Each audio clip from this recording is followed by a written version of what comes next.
Very good afternoon, everyone. My name is Shubham Singh Hania, and I'm your mentor for this particular subject, that is marketing. In this particular lecture, what we'll be discussing is market research. Now, before I go on to the topic of market research, it is very important that you understand what is research all about. So, research, as the word suggests, is like doing something और searching something which is already in existence. तो कहने का क्या मतलब है कि कोई चीज़ जो ऑलरेडी एग्जिस्टेंस में थी, आप सिर्फ उसको दोबारा से रिसर्च करने की कोशिश कर रहे हैं या फिर दोबारा से खोजने की कोशिश कर रहे हैं। So why is there so much emphasis on the word research, और why is there so much emphasis on the term re? Because the objective here is to find something new, और in order to produce some meaningful interpretation. तो हो सकता है कि पहली बार आपने जब उस टॉपिक को पढ़ा हो, या why do we keep saying that you have to read a particular topic again and again? Because जब आप एक टॉपिक को एक बार पढ़ते हैं तो आपको कुछ समझ में आता है, जब आप उसको दोबारा पढ़ते हैं तो आपको थोड़ा सा ज़्यादा समझ में आता है, एंड सो ऑन। तो research is all about reading और अंडरस्टैंडिंग और conducting an analysis on a particular topic so that you can get something new from it, or you can get something meaningful from that particular analysis. So ये basic objective होता है research conduct करने का, ठीक है। और जब हम उसको मार्केट के कॉन्टेक्स्ट में देखते हैं, सो हमें मार्केट को एनालाइज करना पड़ता है ताकि हम लगातार अपने प्रोडक्ट के अंदर इनोवेशन करते रहें एंड साथ साथ नए नए फीचर्स ऐड करते रहें, because market is very very competitive, ठीक है। So now let's quickly begin and understand that what do we mean by meaning of market research. So first thing is having a systematic design. जैसे ही term research निकल के आता है, आपको ये समझना है कि रिसर्च एक ऐसी चीज़ नहीं है जो रैंडमली की जा सकती है. It has to be very systematic. There is going to be a scientific procedure which is required to be being followed.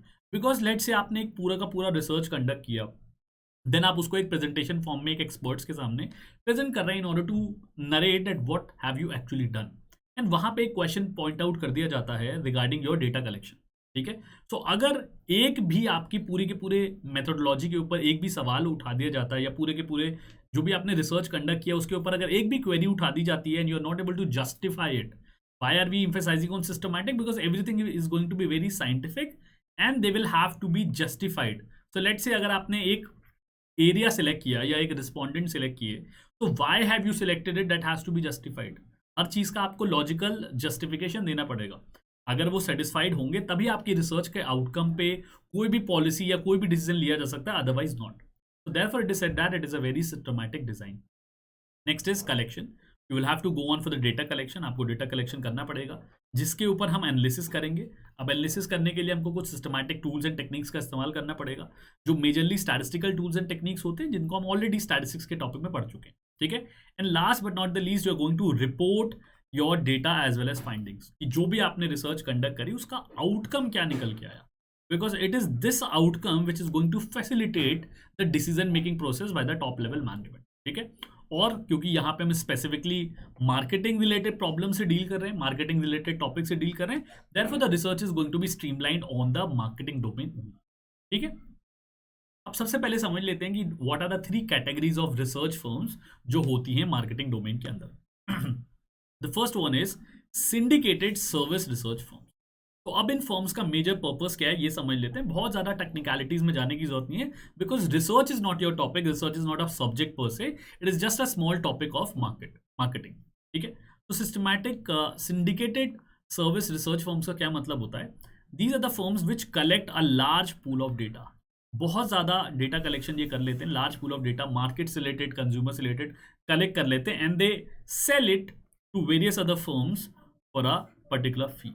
तो इन्होंने पहले से ही डेटा कलेक्ट किया हुआ है. लेट से इन्होंने कस्टमर्स के परसेप्शन के बारे में डेटा कलेक्ट किया हुआ है रिगार्डिंग अ प्रोडक्ट, ठीक है, या वेराइटी ऑफ प्रोडक्ट्स, काफ़ी सारे प्रोडक्ट के बारे में. लेट से फॉर एग्जांपल ले लें कि इन्होंने ये डेटा कलेक्शन कर रखा है 5000 कस्टमर्स का, कि उन्होंने एक सर्वे करा है कि लैपटॉप्स को अगर हम कैटेगराइज करने की कोशिश करें या लैपटॉप्स को परचेज करने जाएं, तो कौन से लैपटॉप्स हैं या कौन कौन से फीचर्स हैं लैपटॉप के जो कस्टमर ने सबसे हाईएस्ट रेटिंग प्रोवाइड करी, ठीक है. सो इन्होंने ऑलरेडी डेटा कलेक्शन किया हुआ है. अगर आपकी फर्म लैपटॉप में डील करती है, लेट से डेल एक कंपनी है जो मार्केट में डील करती है लैपटॉप्स के अंदर, अगर उनको ये डेटा मिल जाता है तो इस पे एनालिसिस करके वो अपने प्रोडक्ट्स के अंदर इंप्रूवमेंट ला सकते हैं या फिर फीचर्स में मॉडिफिकेशन कर सकते हैं.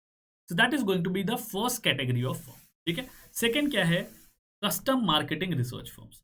अब ये वो रिसर्च फर्म्स होती हैं, जैसे कि वर्ड लिखा हुआ है कस्टम, सॉरी. तो ये कस्टमाइज प्रॉब्लम्स या फिर प्रोजेक्ट्स पे डील करती हैं। तो आपकी किसी भी तरीके की प्रॉब्लम हो, वो एडवर्टाइजमेंट से रिलेटेड प्रॉब्लम हो, वो प्राइसिंग से रिलेटेड प्रॉब्लम हो, वो प्रोडक्ट से रिलेटेड प्रॉब्लम, मतलब whatever be your problem, you can simply go to these firms, you can tell them that what is your problem. ठीक है, आपकी प्रॉब्लम क्या है, आप उनको डिफाइन कर दीजिए। They are going to tell you that okay we are going to solve this problem for you, we are going to conduct research for you and we are going to charge let's say ₹5 lakh. ठीक है, तो customise problems का solution provide करने में ये firms expertise रखती हैं। ठीक है, third category is speciality market research firm.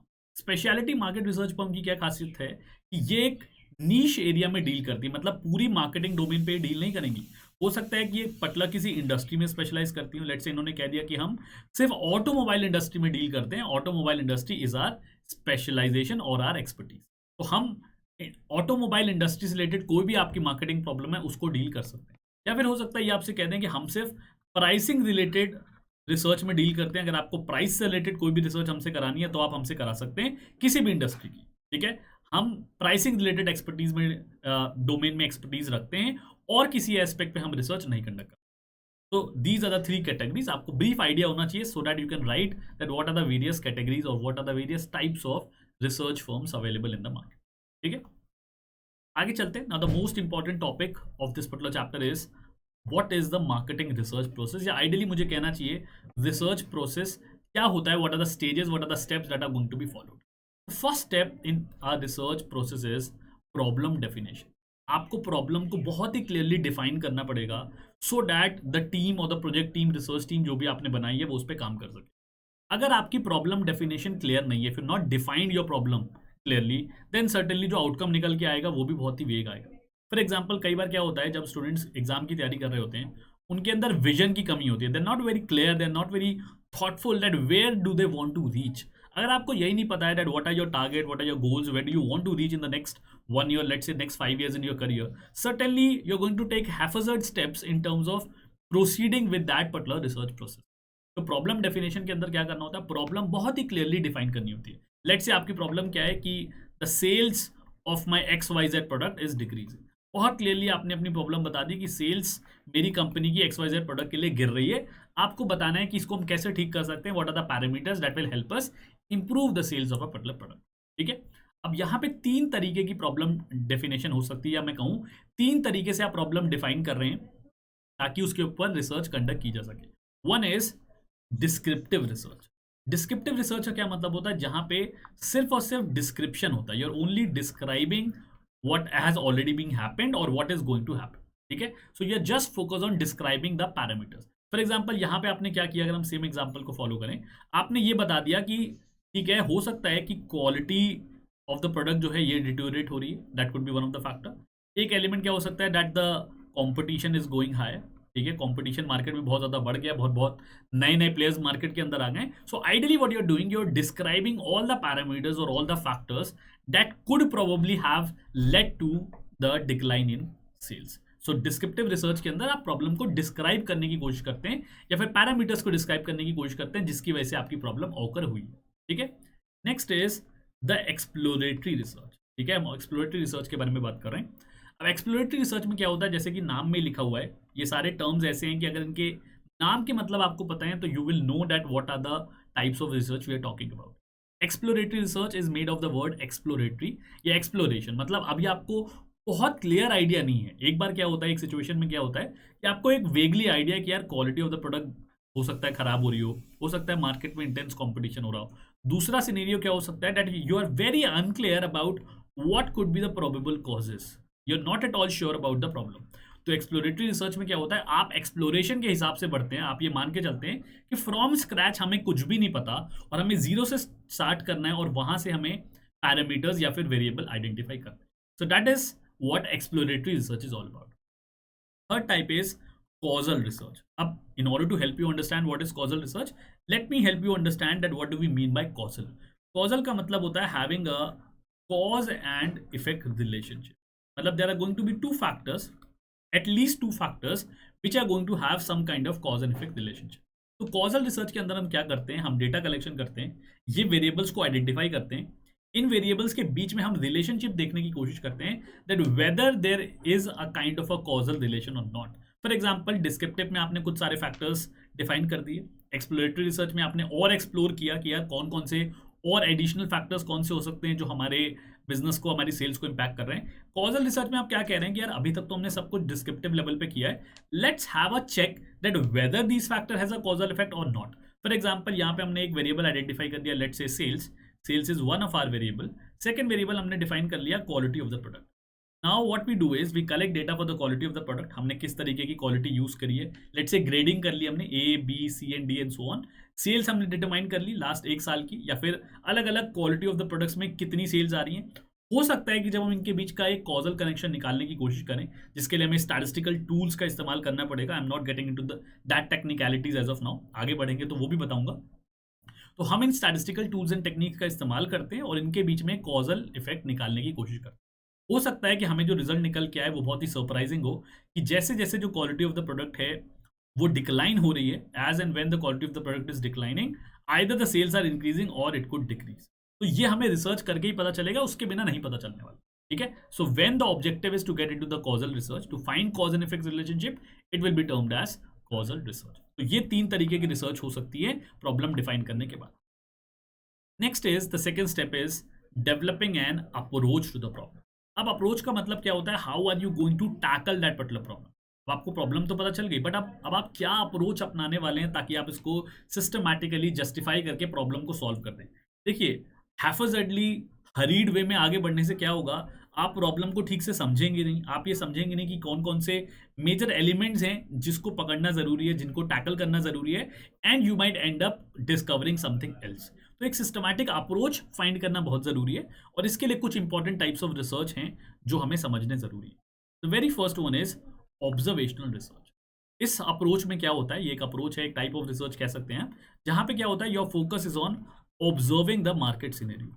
अब आप क्या कर रहे हैं, अब आप अपनी टीम को, रिसर्च टीम को फील्ड पे भेजते हैं और उनसे कहते हैं कि यार मार्केट में जाके ऑब्जर्व करो कि क्या रिस्पॉन्सेज आ रहे हैं लोगों के, क्या लोग प्राइस से इंपैक्ट हो रहे हैं या फिर नहीं इंपैक्ट। तो basically everything is going to work upon observational research. जहां पे भी ऑब्जर्वेशन करना पॉसिबल है, ठीक है, हो सकता है कि लोग मार्केट में अलग तरीके से बिहेव करते हैं और घर जाके अलग तरीके से बिहेव करते हो। So everything is going to be based on observation. कई जगह आपने ऑर्गेनाइजेशन में देखा होगा कि इंप्लॉयज के बिहेवियर को ऑब्जर्व करने के लिए कैमराज लगाए जाते हैं, कि हम ये देखना चाहते हैं that when nobody is seeing which of the employees are actually dedicated in the work and which of those are not. तो ऑब्जर्वेशनल रिसर्च एक अप्रोच हो सकती है रिसर्च कंडक्ट करने की। Second is going to be the kind of survey research. Survey करने का क्या मतलब है कि आप कुछ इंस्ट्रूमेंट्स का इस्तेमाल करेंगे। कैसे इंस्ट्रूमेंट्स का इस्तेमाल करेंगे इसको हम आगे डिस्कस करेंगे, बट एक ब्रॉड एग्जांपल के लिए मैं आपको बता दूं कि आप एक क्वेश्चन आयर डिजाइन कर लेंगे। You are going to have a questionnaire जिसके अंदर अप्रोक्सीमेटली 25-30 क्वेश्चन दिए हुए हैं आपने। उन क्वेश्चंस को आप जाके रिस्पॉन्डेंट से पूछेंगे और जो भी वो आंसर देते हैं उसके बेस पे आप एनालिसिस करेंगे कि यार कस्टमर को कौन सा फैक्टर सबसे ज्यादा इंपॉर्टेंट लग रहा है, क्या कस्टमर प्राइसिंग को वैल्यू दे रहा है या फिर नहीं, कौन से ऐसे आफ्टर सेल सर्विसेज है जिसको वो ज्यादा वैल्यू क्रिएट करते हैं। So all of these factors will have to be determined, but survey करना पड़ेगा क्वेश्चन आयर देके या फिर किसी और इंस्ट्रूमेंट का इस्तेमाल कर। ठीक है, so that could be another kind of an approach. The third approach is ethnographic research. अब एथनोग्राफिक का सिंपल सा मतलब क्या होता है, you are getting into the subject of anthropology.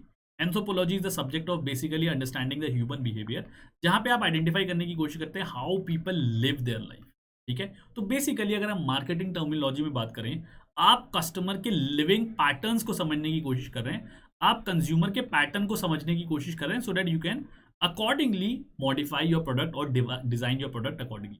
For example, आपको कल्चर को, ट्रेडिशन को देख के ये समझ में आता है कि यार जब दिवाली का मौका आता है तो लोग बहुत सारे gold related, jewellery related products खरीदते हैं। तो उस टाइम पे आपने देखा होगा कि गोल्ड और ज्वेलरी के प्राइसेस बहुत ज्यादा बढ़ जाते हैं। ठीक है, so that is because the marketer has already understood, they have already understood the pattern of people, how do they live, how do they take their decisions। हो सकता है कि उस टाइम पे अगर आप महंगा प्रोडक्ट भी बेचे तब भी, क्योंकि लोगों को खरीदना ही होता है, लोग खरीदेंगे ही खरीदेंगे। So ethnographic research is all about understanding how people live their life in terms of cultural as well as various other fact. तो अगर आपको ऐसा लगता है कि आपकी जो रिसर्च है वो अब आपको कल्चर से या फिर लोगों के कंजम्पशन पैटर्न के हिसाब से करनी है, then you are going to use the ethnographic research approach.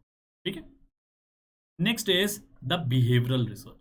Now behavioral research is one of the most complex thing because human behavior सबसे ज़्यादा complex है।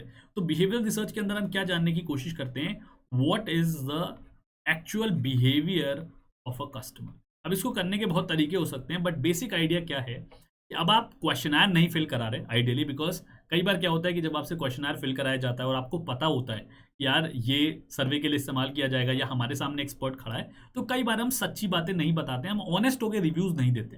ठीक है, बिहेवियर रिसर्च में हम क्या करेंगे, हम मार्केट में, एक्चुअल मार्केट में जाएंगे। We will not tell them that okay we are making a kind of a behavioural analysis, और हम उनके बिहेवियर को गॉज आउट करने की कोशिश करें। अब बिहेवियर को गॉड आउट करने के दो तरीके हैं। एक तो क्या है कि आप कैमरास लगा दीजिए, ऑब्जर्व कर लीजिए। दूसरा तरीका क्या है, that you are not telling them but you are going to use some kind of techniques जिसके बेसिस पे आपका बिहेवियर पता चल जाए। फॉर एग्जाम्पल, एक एग्जाम्पल मैं दूं, आई एम श्योर आप सबने एसएसबी एग्जाम के बारे में जरूर सुना होगा, स्टाफ सिलेक्शन बोर्ड।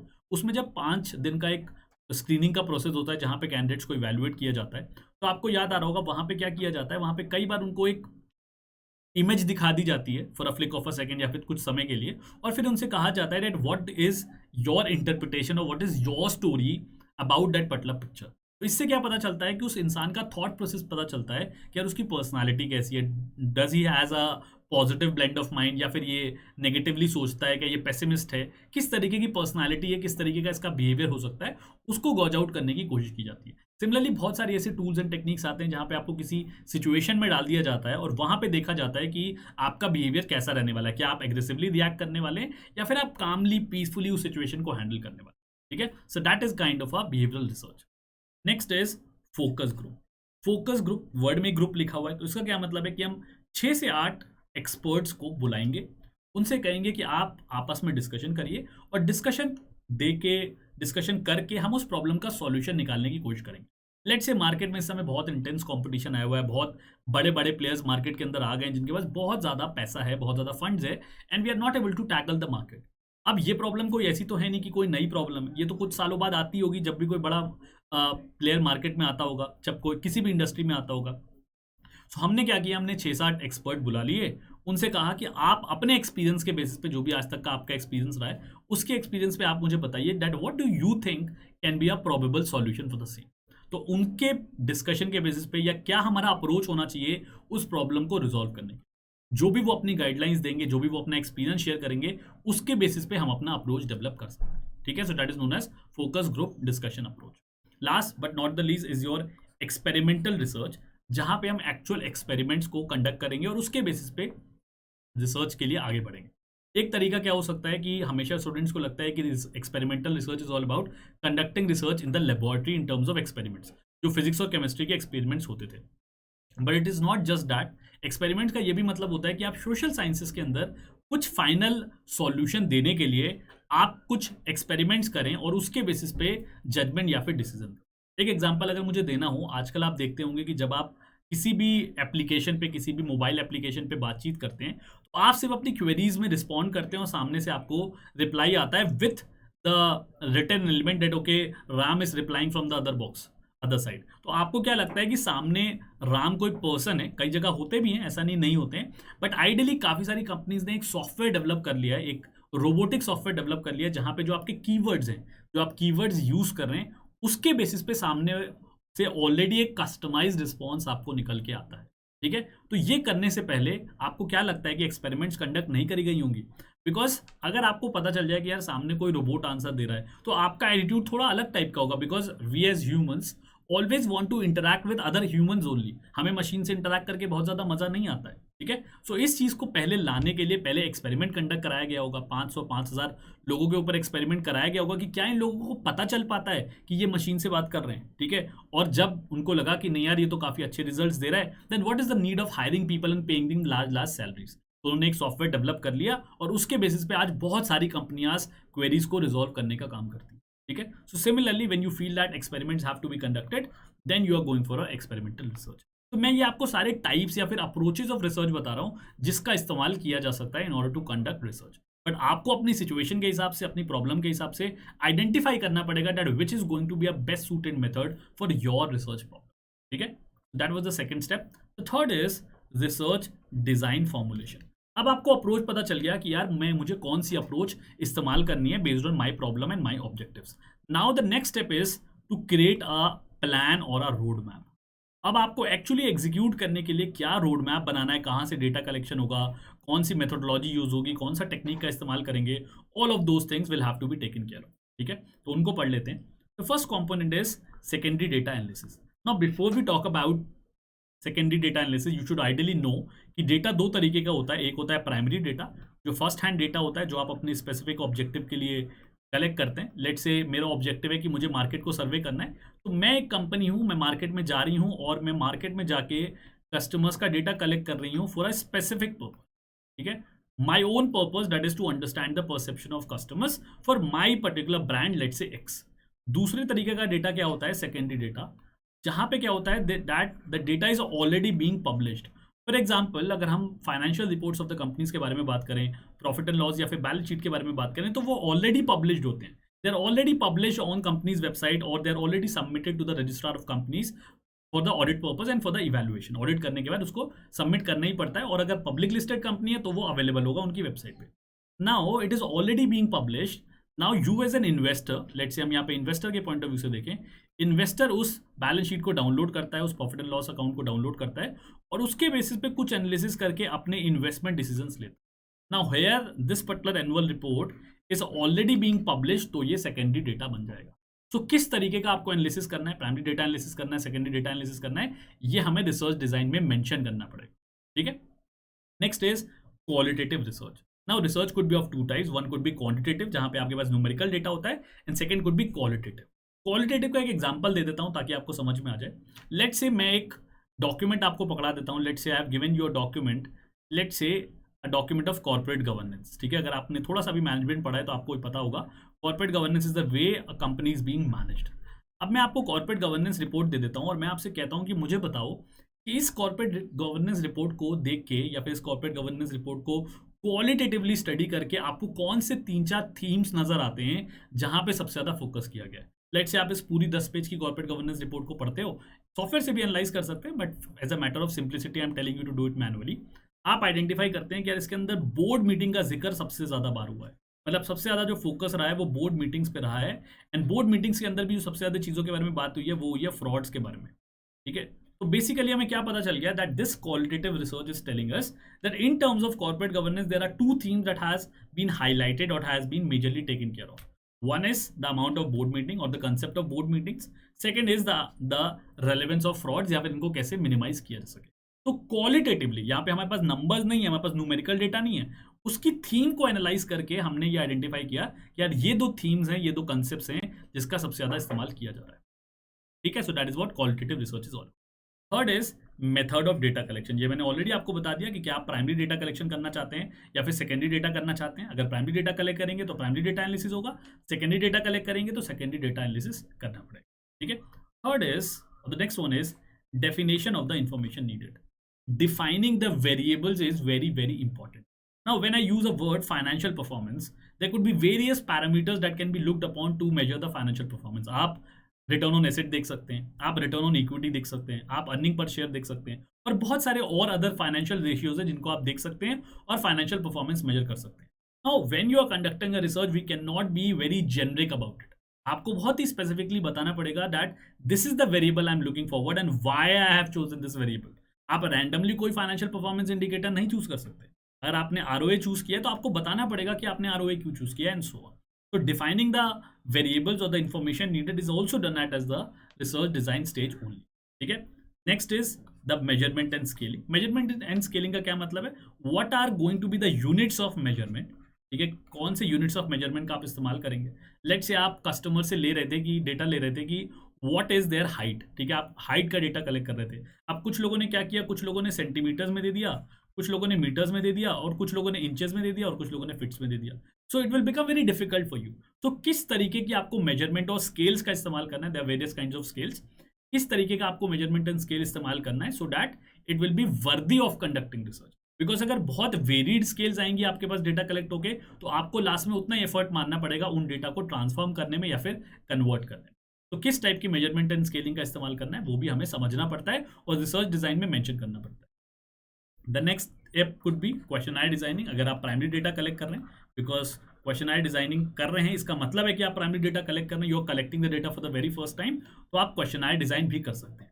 अब क्वेश्चनरी डिजाइनिंग दो तरीके से हो सकती है, या तो कोई ऑलरेडी प्रीवियस रिसर्च है जिसमें क्वेश्चनरी डिजाइन है, आपने उसको थोड़ा बहुत मॉडिफाई कर लिया, या फिर अगर आपकी प्रॉब्लम बिल्कुल यूनिक है, नई प्रॉब्लम है मार्केट के अंदर, तो आपको एक सेल्फ मेड नया क्वेश्चनरी डिजाइन करना पड़ेगा। ठीक है. So all of these things, all of these elements will have to be taken care of in the research design formulation. Moving ahead with the next step, that is data collection source. अब आपने research design बना ली तो सबसे पहले आपके पास क्या आना चाहिए? डेटा.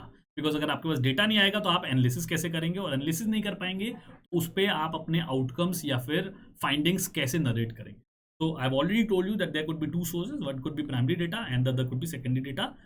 कोई भी ऑलरेडी पब्लिश जो डेटा है, जो पहले से ही पब्लिश अवेलेबल है, चाहे वो किसी सॉफ्टवेयर में अवेलेबल हो या फिर वो मार्केट पे अवेलेबल हो या फिर वेबसाइट पे अवेलेबल हो, उसको हम सेकेंडरी डेटा कहते हैं. और अगर हम फर्स्ट हैंड डेटा कलेक्ट कर रहे हैं for the very first time, then it will told as primary data. ठीक है. अब डेटा कलेक्शन सोर्सेज के अंदर ही एक इंपॉर्टेंट टॉपिक है, दैट इज रिसर्च इंस्ट्रूमेंट्स. तो एक तो हमें सोर्सेज पता चल गए. सेकेंड इज हमें डेटा कलेक्शन करने के लिए कई बार कुछ इंस्ट्रूमेंट्स का इस्तेमाल करना पड़ता है, जिसे हम कह सकते हैं that these are the way out, जिसके बेसिस पे हमारे पास डेटा कलेक्ट होके आएगा. ठीक है. तो एक तो क्या है जो हमने पहले डिस्कस कर लिया था, दैट इज क्वेश्चन. आपने क्वेश्चन बनाया, आपने उसको गूगल फॉर्म बना के फ्लोट कर लिया, या फिर आप घर घर जाके या फिर मॉल्स में जाके, जो भी आपको एडुकेट प्लेस लगती है, वहां पे जाके आपने रिस्पॉन्डेंट से रिक्वेस्ट करी और उनसे क्वेश्चन फिल करा के अपने पास डेटा कलेक्शन कर लिया. That could be the first instrument. Second instrument could be word association. ठीक है. वर्ड एसोसिएशन का क्या मतलब है? आप जाते हैं, लोगों को इंटरव्यू करते हैं और लोगों से पूछते हैं कि सर आप क्या मुझे बता सकते हैं कि the moment I talk about the word status, अगर मैंने स्टेटस के बारे में वर्ड बोला तो कौन सा ऐसा फैक्टर है एज अ कस्टमर जो आपके दिमाग में आता है. लेट्स से कि बहुत सारे लोग कहते हैं कि सर स्टेटस का नाम सुनते ही हमारे दिमाग में जो वर्ड आता है दैट इज प्राइस. इसका क्या मतलब है कि एक अच्छा स्टेटस बेस्ड प्रोडक्ट परचेज करने के लिए price is going to be a very crucial factor. तो ये आपकी कंपनी को, आपके मार्केटर को ये हिंट देगा कि यार लोग जो भी स्टेटस रिलेटेड प्रोडक्ट परचेज करना चाहते हैं, दे आर रेडी टू पे एनी काइंड ऑफ प्राइस. उनको कितना भी ज्यादा प्राइस देना पड़े वो मना नहीं करने वाले. They are going to purchase that particular kind of a product. तो इस इन वर्ड एसोसिएशन से क्या हो रहा है, आपको आइडिया लग रहा है कि कौन कौन से फैक्टर्स हैं जिसको कस्टमर वैल्यू करते हैं. ठीक है. तो next is projective technique. Projective technique is a way where unintentionally, ठीक है, आप कस्टमर से प्रोजेक्शन करवाते हैं that what is something which is more important for them. For example, जैसे मैंने अभी आपको पहले एग्जाम्पल दिया था कि उनको कोई स्टोरी सुना दी या फिर उनको एक इमेज दिखा दी और उनसे कहा कि भाई क्या आपको लगता है what could be a probable story और what could be a probable interpretation for that. Similarly क्या किया हमने, हमने कस्टमर को कुछ डायग्राम्स दिखा दिए, कुछ इमेजेस दिखा दिए, लेट से 5-6 इमेजेस दिखा दिए. ठीक है. जिसमें आइडियली कस्टमर को बताया नहीं गया था, बट इन 6 बॉक्स के अंदर अलग अलग फैक्टर्स थे.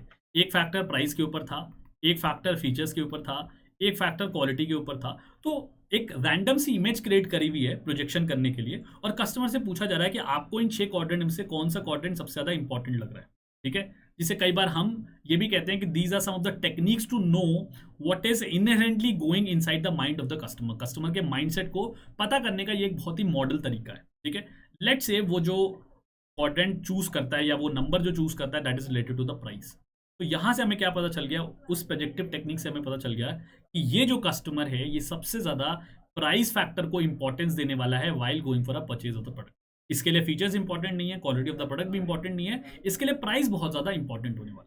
That is how you use projective technique. ठीक है. Next is the लैडरिंग stage. लैडरिंग का क्या मतलब होता है? Creating ladders. अब लैडर्स का क्या मतलब होता है? जब आपको इन डेप्थ नॉलेज चाहिए होती है, जब आपको इन डेप्थ क्वेरी करनी होती है, आपको और डीप डेप्थ करना होता है और क्वेश्चंस पूछने होते हैं बेसिकली, ताकि आप और ज्यादा इंफॉर्मेशन कलेक्ट कर सकें, then you go for a laddering method और एन इंस्ट्रूमेंट. ठीक है. फॉर एग्जाम्पल, हम आपको हमेशा कहते हैं कि किसी भी सब्जेक्ट को एक बार मत पढ़िए, 2 बार 3 बार पढ़िए, ताकि आपको इन डेप्थ नॉलेज आ पाए. When you are preparing for such competitive exams, जो लेवल ऑफ क्वेश्चंस है वो कई बार डायरेक्टली नहीं पूछे जाते बल्कि घुमा के पूछ ले जाते हैं. ठीक है. सो देयरफॉर लैडरिंग टेक्निक का इस्तेमाल किया जाता है कि आपसे एक सवाल पूछा, एक सवाल के बेसिस पे दूसरा सवाल पूछा, सेकंड सवाल के बेसिस पे तीसरा सवाल पूछा, and so on. So ideally what I am going to do is I am going to enhance the deeper level of my question. मैं अपने क्वेश्चंस को और डीप बना रहा हूं ताकि मैं आपसे और इन्फॉर्मेशन निकाल सकूं, और जितनी ज्यादा मेरे पास इन्फॉर्मेशन होगी उतना ज्यादा रियलिस्टिक मेरा डिसीजन मेकिंग हो पाएगा. ठीक है. So that is again one instrument. Next instrument is brand personification. Brand personification का क्या मतलब है कि आप किस ब्रांड से अपनी पर्सनालिटी को पर्सोनिफाई करते हैं, रिलेट कर पाते हैं. फॉर एग्जाम्पल, अगर मैं आपसे पूछूं कि अगर आपको कोई बाइक लेनी है तो आज आप कौन सी बाइक प्रेफर करेंगे, तो हो सकता है बहुत सारे लोग जो थोड़े से स्पोर्ट्स फ्रीक हों वो स्पोर्ट्स बाइक बताएं. हो सकता है जिनकी थोड़ी पर्सनालिटी, थोड़ी सी हेल्दी पर्सनालिटी, थोड़ी सी जिसे हम कहते हैं डैशिंग पर्सनालिटी हो, they might choose the products which are related to some specialised bike such as Bullet या फिर हो सकता है Harley Davidson types bike choose करें। तो बेसिकली हमें इससे क्या पता चल रहा है कि लोगों की पर्सनालिटी से अगर हम पर्सोनिफाई करने की कोशिश करें तो वो किस ब्रांड के साथ रिलेट कर पाते हैं। ठीक है, तो हमें ये भी पता चल रहा है कि कौन सी ब्रांड की वैल्यू हमें ज़्यादा बढ़ानी है या कौन सी प्रोडक्ट की डिमांड मार्केट में ज़्यादा आने के चांसेस है। ठीक है, लेट्स से हमने 5,000 लोगों का सर्वे किया और 4,000 लोगों ने कहा कि अगर हम क्वालिटी के बारे में बात करें, अगर हम क्वालिटी से पर्सोनिफाई करने की कोशिश करें तो हम एप्पल को आइडेंटिफाई करते हैं। So that clearly tells us कि ये एप्पल का कॉम्पिटिटिव एडवांटेज बन सकता है या फिर एप्पल को ये एक यूनिक क्वालिटी प्रदान कर रहा है या फिर प्रोवाइड करने की कोशिश कर रहा है। ठीक है, so that is how we are identifying these factors. Last but not the least is visualisation. ठीक है, जैसे मैंने आपको कहा एक दूसरे तरीके का इंस्ट्रूमेंट इस्तेमाल किया जा सकता है जहां आपको विजुअलाइज करने को कहा जा सकता है और आपको कहा जा सकता है कि अगर मैं आपको कहूं कि आप कौन से प्रोडक्ट को सबसे ज़्यादा देखते हैं इन टर्म्स ऑफ क्वालिटी, या फिर एक दूसरा एग्जांपल लेने की कोशिश करते हैं। मैं आपको विजुअलाइज करा रहा हूं कि सर हम एक प्रोडक्ट बनाने की कोशिश कर रहे हैं जिसके अंदर हम आर्टिफिशियल इंटेलिजेंस का इस्तेमाल करेंगे और कार जो है वो एक सुपर कार बन जाएगी जिसके अंदर बहुत सारी एडिशनल फीचर्स प्रोवाइड होंगे। ठीक है, गाड़ी अपने आप चल सकेगी रिमोट सेंसर से। ठीक है, अगर आपको ब्रेक लगाना होगा तो रिमोट सेंसर से ब्रेक लग जाएंगे। ऑन सो ऑन हम ये काफ़ी सारी हाइपोथेटिकल चीज़ें कस्टमर को बता रहे हैं, इनफैक्ट विजुअलाइज करा रहे हैं। Now why are we doing it? Because company ने पहले से इस तरीके का एक डिज़ाइन बना के अपने पास रखा हुआ है। They are already prepared with the basic design. अब ये पूछने से होगा क्या, ये सारा विजुअलाइजेशन कराने के बाद हम एक कस्टमर से एक आखिरी सवाल पूछ लेते हैं, sir according to you what could be a probable price for this particular product. Let's say customer तो बहुत खुश है विजुअलाइज करके, वो कहता है इस प्रोडक्ट का जो प्राइस है ये 20 लाख रुपए हो जाना चाहिए। 20 lakh rupees can be the price of this particular car. अब अगर कंपनी ने इससे सस्ता प्रोडक्ट बनाया था, इससे सस्ता प्राइस सोचा था, तो वो अपना प्राइस बढ़ा देगी। अगर इससे महंगा सोचा था तो वो अपना प्राइस इससे थोड़ा सा कम करने का भी प्लान अप कर सकती है। So visualisation technique can be another method of data collection. तो ये सारे जो इंस्ट्रूमेंट्स हैं ये डेटा कलेक्शन के इंस्ट्रूमेंट्स ही हैं and we are on the fourth stage only, that is data collection only. ठीक है, सो ये हमारे 4 स्टेजेस हो गए। Now moving to the 5th stage, that is data analysis and preparation. जैसे मैंने आपको बताया कि जब आप डेटा कलेक्ट करते हैं so it is a very raw kind of A data, क्योंकि आपके स्पेसिफिक पर्पस के लिए तो क्रिएट किया नहीं गया है। इवन अगर स्पेसिफिक पर्पस के लिए भी आपने क्वेश्चन आया से डेटा कलेक्ट किया है, तो बहुत सारे लोग होंगे जिन्होंने क्वेश्चन समझने में प्रॉब्लम हो गई होगी, जिन्होंने कुछ गलती कर दी होगी डेटा कलेक्शन करते समय। सो डेटा एनालिसिस से पहले हमें डेटा को प्रिपेयर करना होता है so that it is in a readymade format to be conducted for analysis. मतलब जब तक वो एक रेडीमेड फॉर्मेट में नहीं होगा हम उस पर एनालिसिस नहीं कर पाएंगे, because software require the data to be very clean, properly transformed in one unit so that the analysis could be done in a very smooth and easy manner. तो डेटा एनालिसिस और preparation के अंदर क्या होगा, process of inspecting. आप देखेंगे कि यार प्रॉपर डेटा कलेक्ट हुआ है कि नहीं, जितना हमने सोचा था। लेट्स से हमने सैंपल सोचा था कि हमें कम से कम 500 रिस्पॉन्डेंट्स का डेटा कलेक्ट करना है। आपने गूगल फॉर्म फ्लोट करा दिया, 3 महीने बाद देखते हैं कि अभी 420 लोगों का ही डेटा कलेक्ट हुआ है। ठीक है, तो आप इंस्पेक्शन करके देखेंगे कि यार एडिक्वेट डेटा कलेक्ट हुआ या फिर नहीं। क्लिनजिंग इज अबाउट कुछ भी गलत डेटा फिल हो गया, कुछ इनकम्प्लीट फॉर्म्स रह गए। काफ़ी सारे लोग क्या करते हैं पूरा फॉर्म फिल ही नहीं करते, तो उनको आप क्लीन करेंगे, उनको आप एलिमिनेट कर देंगे। Next is transforming. जैसे मैंने आपको बताया था कि हाइट अलग अलग यूनिट्स में दी हुई है, किसी ने सेंटीमीटर्स में दी हुई है, किसी ने इंचेस में प्रोवाइड की हुई है। So your idea is to transform them and you have to give them a standardise one common unit. तो आप एक यूनिट में कन्वर्ट कर देंगे। लेट से आपने सारी की सारी हाइट्स को सेंटीमीटर्स में कन्वर्ट कर दिया। ठीक है, next is modelling the data. देखिए मॉडलिंग थोड़ा सा टेक्निकल टॉपिक है बिकॉज स्टैटिस्टिक्स और इकोनोमेट्रिक सब्जेक्ट से रिलेट करता है, बट मैं आपको एक छोटा सा एग्जांपल देता हूं to help you understand. Let's say आप एक मॉडल क्रिएट करना चाह रहे हैं to determine the salary of an individual. ठीक है, तो ये सैलरी एक हमारा वेरिएबल है जिसको हम जनरली डिपेंडेंट वेरिएबल कहते हैं, because the salary is dependent on various other factors.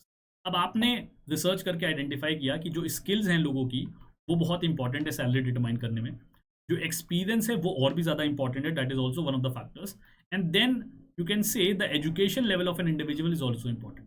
तो 3 क्राइटेरिया, 3 फैक्टर्स हमने, वेरिएबल्स हमने आइडेंटिफाई कर लिए and these are going to be our independent variable. Dependent variable 1, independent variable 2 and 3। तो ये 3 इंडिपेंडेंट वेरिएबल हमने आइडेंटिफाई कर लिए हैं जो सैलरी को डिटरमाइन करने में हमारी हेल्प करने में। ठीक है, so here I have created a model और इसको हम रिग्रेशन मॉडल कहते हैं। ठीक है, आइडियली अगर बहुत स्पेसिफिकली बात करूं तो इसको हम मल्टीवेरिएट रिग्रेशन मॉडल कहते हैं। क्यों? क्योंकि हमारे इंडिपेंडेंट वेरिएबल जो हैं वो 2 से ज़्यादा हैं। ठीक है, अगर 2 वेरिएबल होते हैं तो बाईवेरिएट कहते हैं। 2 से ज़्यादा वेरिएबल का जब भी हम इस्तेमाल करते हैं रिग्रेशन मॉडल के अंदर तो हम उसको मल्टीवेरिएट रिग्रेशन मॉडल कहते हैं, और ये हमने ऑलरेडी स्टैटिस्टिक्स वाले सब्जेक्ट में पढ़ा हुआ है। ठीक है, स्टैटिस्टिक्स टूल्स एंड टेक्निक्स, किस टाइप का टूल्स एंड टेक्निक्स का आप इस्तेमाल करेंगे। जैसे फॉर एग्जांपल यहाँ पे हमें क्या यूज़ करना चाहिए। ठीक है, हमें यहाँ पे रिग्रेशन यूज करना चाहिए क्योंकि हम एक वेरिएबल का इम्पैक्ट देख रहे हैं दूसरे वेरिएबल के अंदर, ठीक है। सिमिलरली जब आपको लगता है कि आपके पास स्मॉल सैंपल है तो आप टी टेस्ट का इस्तेमाल कर सकते हैं, लार्ज सैंपल है तो आप जेड टेस्ट का इस्तेमाल कर सकते हैं। तो जो भी आपका ऑब्जेक्टिव होगा, जो भी आपका प्रॉब्लम स्टेटमेंट होगा, उसके बेसिस पे आप टूल्स एंड टेक्निक्स का इस्तेमाल करें। टेक्निक्स हमारी ये रिसर्च या स्टैटिस्टिकल टेक्निक्स हो गई। टूल्स ये हो गए जो आपको सॉफ्टवेयर यूज करने हैं। बहुत सारे सॉफ्टवेयर आते हैं, पाइथन के बारे में आपने सुना होगा, आर सॉफ्टवेयर के बारे में आपने सुना होगा, एसपीएसएस के बारे में आपने सुना होगा। तो ये सारे रिसर्च या फिर स्टैटिस्टिकल सॉफ्टवेयर हैं जो एनालिसिस करने में हमारी मदद करते हैं, ठीक है।